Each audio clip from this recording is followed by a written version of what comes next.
Razor and Diesel ruled opposite ends of London like shadow kings, one silent and strategic, the other loud and lethal. But when their worlds collided, the city drowned in blood. This is the true story of London's DADLY gang war, a ruthless battle for control, power, and survival, where no one was safe and even the innocent paid the price. In the heart of East London, beneath the shadow of high-rise flats and broken streetlights, a gang known as the East End Titans began to take shape. It wasn't overnight. It started with a group of young boys hanging around in alleyways, skipping school, and hustling cigarettes. But as time went on, the petty crimes turned into something darker. At the center of it all was Reece Bennett, better known by his street name, Razor. He earned the name not because of a weapon, but because of how sharply he thought.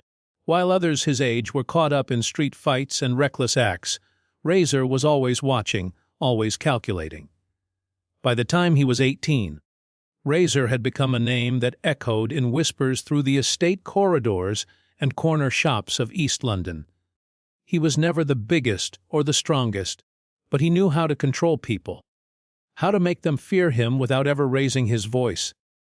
He ran the Titans like a business, not a gang. Under his leadership, they expanded from a group of teenage drug runners into a fully organized criminal network. They took over abandoned buildings and used them as stash houses. They infiltrated local clubs to move ecstasy and ketamine. Razor even had connections to low-level corrupt officers who'd tip him off before any raids. The Titans didn't wear colors or tag their name on walls. That wasn't their style. Razor believed in invisibility, moving silently, working cleanly, and never drawing too much attention. This is what made them so dangerous. People in the area knew not to ask questions. Taxi drivers refused to pick up certain passengers after dark. Local businesses paid quiet protection fees just to avoid becoming targets. And those who crossed the Titans, well, they were rarely seen again. One of Razor's earliest moves that cemented his control was the takeover of a rival gang's territory in Bow. The group, known as the Hollow Crew, had been running a small patch for years. But Razor didn't start a war. He started offering Hollow's dealers better pay, more protection, and safer drop-off points. Within 2 months, the Hollow Crew collapsed from within, and Razor absorbed their entire network. No violence, no bloodshed, just strategy. He was also known for rewarding loyalty. Members who stayed quiet and followed orders found themselves living in nicer flats, driving leased cars, and wearing designer clothes bought with laundered cash. Razor created a system, something rare in street life. But even with this structure, his empire was built on fear. There were always stories a dealer who shorted a package was thrown from a second-floor balcony. A courier who talked too much ended up missing for 3 weeks before washing up near the River Lee.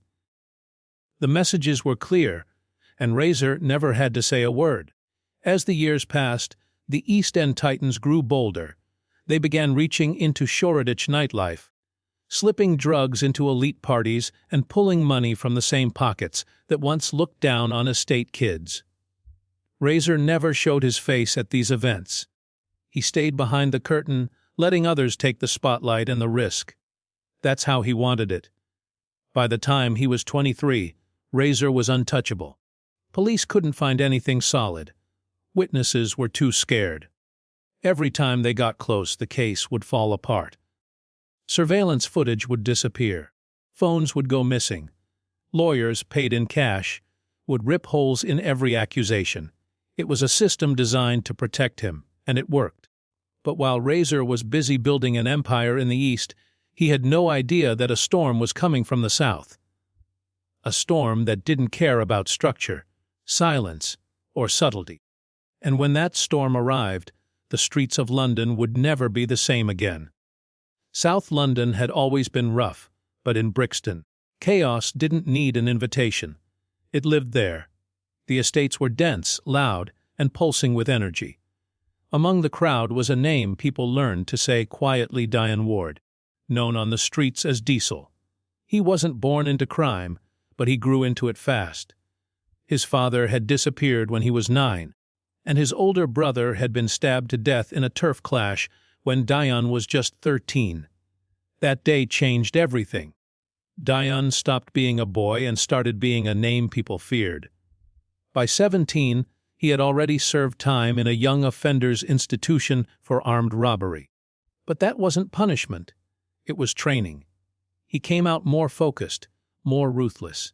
Within weeks of his release, he founded the Brixton Bloodhounds, a gang that would soon be known for its sheer brutality and speed. The name wasn't chosen by chance. Like hunting dogs, they chased their enemies until there was nowhere left to run. The Bloodhounds didn't do slow deals or silent power grabs. They kicked down doors. Their signature move was overwhelming force. 5 or 6 masked men rushing into a trap house, machetes and sawn-off shotguns in hand, leaving carnage behind. They didn't ask for loyalty, they demanded it.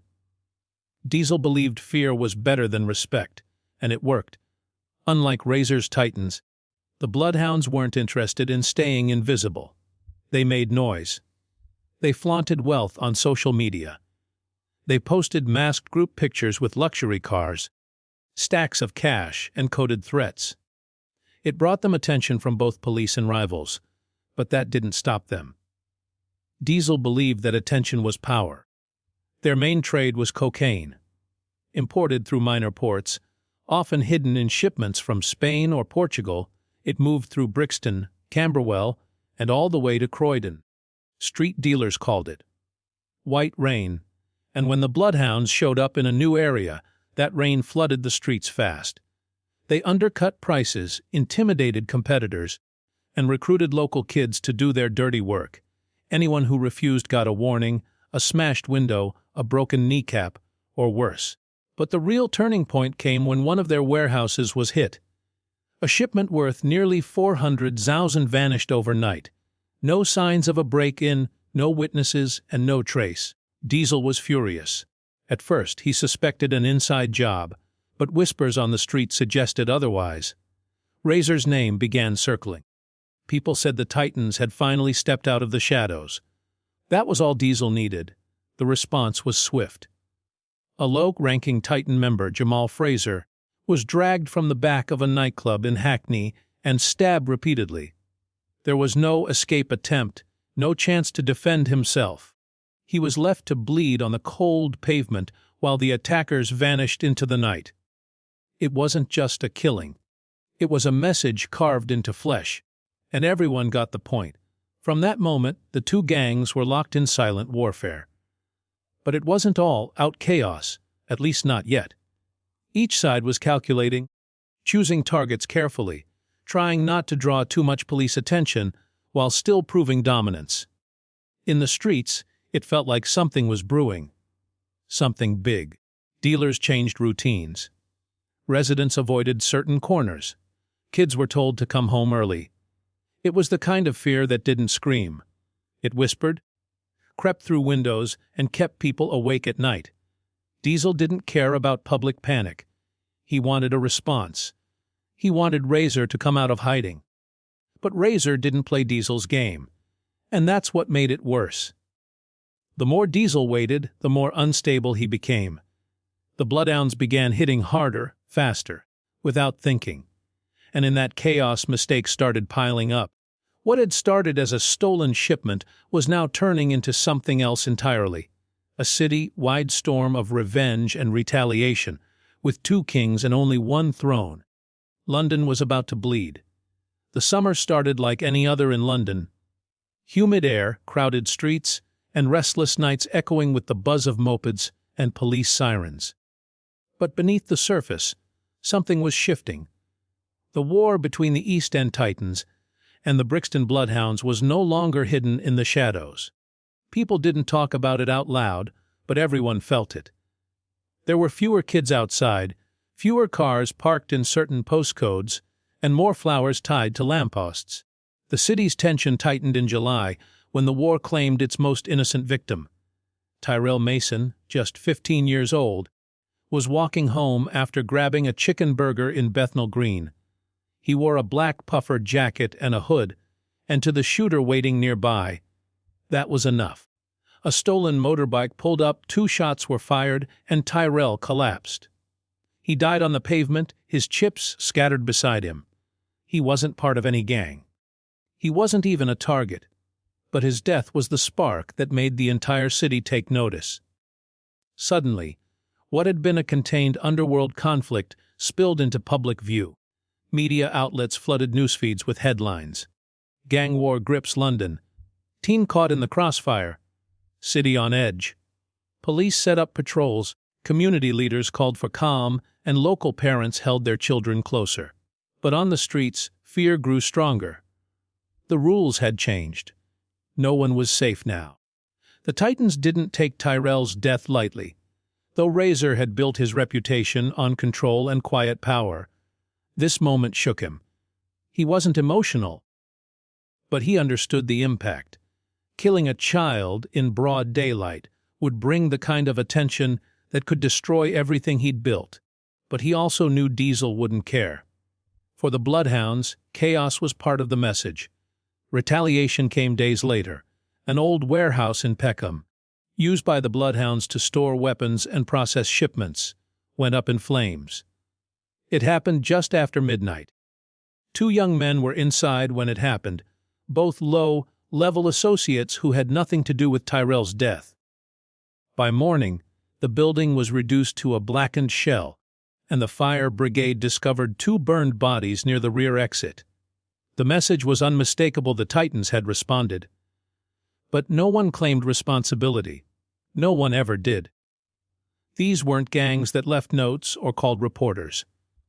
They worked in silence, in shadows, and the bodies left behind were the only proof that something had happened. Even then, the people closest to the event stayed quiet. Neighbors said they saw nothing. Cameras just happened to be turned away or mysteriously malfunctioning. No one wanted to be next. While London mourned and media attention shifted, a different kind of investigation was unfolding. Detective Lena Morris, a plainclothes officer in the Metropolitan Police's Organized Crime Command, had been tracking both gangs for over a year. She wasn't flashy. She rarely gave interviews. But she knew how to find cracks in silence. Lena had noticed something most others missed. Neither gang was looking for balance anymore. They weren't just reacting. They were preparing. She followed the digital breadcrumbs, encrypted messages, burner phone logs, unusual purchases. She listened to rumors coming from inside prisons, coded talk between visitors and inmates, graffiti tags that changed overnight. And what she found pointed to something big. Both gangs were gearing up for something final. Something that would shift the city's power permanently. London felt like it was holding its breath. The streets weren't louder, they were quieter. Dealers stopped taking risks. Gun suppliers moved their caches outside the city. Even low-level members started going underground. It was as if everyone was waiting for the storm to hit. And when it finally did, it wouldn't come with warning shots or threats. It would come fast, brutal, and in a place no one expected. The end didn't come on the streets or in a nightclub or through a bloody ambush. It came in the stillness of an old cemetery, a place few paid attention to, Tower Hamlets Cemetery Park.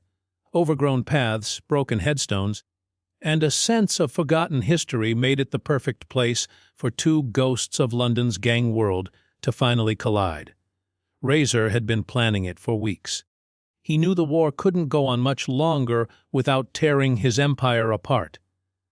The Titans had lost key lieutenants, and money was slipping through the cracks. The public heat after Tyrell's murder and the warehouse fire had brought too many eyes to his operations. It was time to finish it one way or another. Diesel, on the other hand, didn't want a deal. He wanted a final blow, something that would make headlines and bury the Titans permanently. But he also knew Razor wouldn't come unarmed. So he agreed to the meeting, not out of trust, but out of strategy. If he could trap Razor, kill him, and leave no witnesses, the streets would be his. The meeting was arranged through intermediaries, no phones, no texts, Just word of mouth and paper notes passed through street kids and homeless runners. The location was chosen for its silence. No cameras, no crowds, just shadows and tombstones. At midnight, Razor arrived first. He came with two of his most trusted men, both carrying concealed weapons. Razor himself carried nothing. That was his way, never dirty his own hands. He wore a dark hoodie, moved like a whisper through the park, and stood waiting near an old marble statue worn down by time. Diesel showed up minutes later. He came heavier. 4 men, all masked, all armed. But Razor didn't flinch. He simply nodded, cold and calculated as ever. They spoke quietly, too far away for anyone else to hear, but the body language said everything. Diesel pointed. Razor shook his head. Tension built. Hands hovered near weapons. The stillness of the graveyard made it worse. Every breath, every shuffle of a foot, echoed through the cold night air. But while both leaders thought they were in control, neither realized the real trap had already been set. Detective Lena Morris had been following their every move, not with squads or search warrants, but with patience. She had placed bugs in meeting spots, traced cash payments through ghost businesses, and most importantly, flipped a courier who owed his life to staying out of prison. That courier had delivered the final note for the meeting and copied it for Lena. For days, Lena and her team prepared. Silent drones flew over the cemetery the night before. Armed units were stationed just beyond the perimeter. And when the two gangs stood face to face, the police didn't strike immediately. They waited for the right moment. That moment came when one of Diesel's men raised his weapon. Maybe he thought Razor was reaching. Maybe it was just nerves. But the second that movement happened, chaos erupted. Shouts, gunshots, screams. But before the violence could escalate, bright lights blinded everyone. Armed officers stormed in from every angle, surrounding the cemetery in seconds. Most gang members dropped their weapons and froze. Diesel ran but didn't get far. He was tackled near a crumbling stone wall, cuffed with his face in the dirt. Razor didn't resist. He simply raised his hands and looked up at the sky as if he knew this day would come. Over a dozen arrests were made that night. Firearms were recovered. Phones were seized. And most importantly, both leaders were taken alive. The trial that followed was long, public, and brutal. Razor was sentenced to 32 years. Diesel got 28. Dozens of others were convicted and London's gang war, at least this chapter, was over. But even with both kings behind bars, their names didn't disappear. Graffiti still marked alleyways. Young boys still whispered about Razor's rules and Diesel's fire. The streets remembered them not as criminals, but as legends. And in the quiet corners of London, something new was already growing. The war had ended, but the story wasn't over.